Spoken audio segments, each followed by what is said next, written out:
what are some of the biggest risks that you're most excited about, whether it's closing out 2020 or some of the big goals and expectations you have for 2021? Like, what's the one or two biggest risks that you're just super excited about that just keeps you up at night?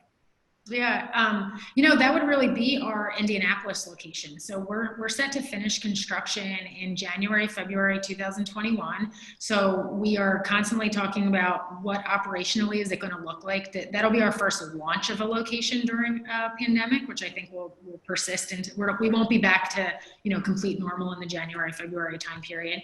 It's also a completely different market. So I was an Amtrak warrior pre-pandemic, and was up and down the corridor bouncing between our locations, and that was really easy travel. And I went to college down in DC, was living in Philadelphia, so had a lot of connections, resources, and was part of the community in both of those markets. We've been getting involved in the Indianapolis market now for all of 2020, but that's a big jump for us.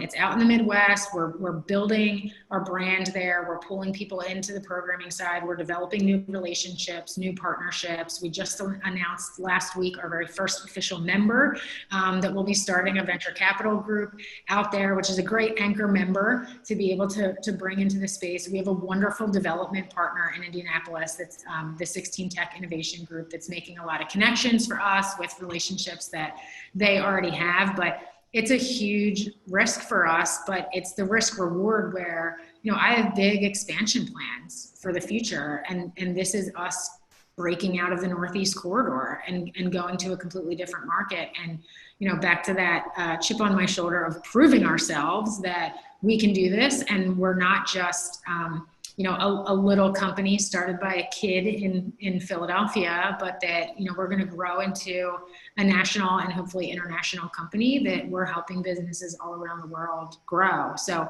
it's exciting, and it's honestly super scary at the same time. But if it wasn't, a little bit of nerves always keeps you on your toes and makes you think about things a little bit more.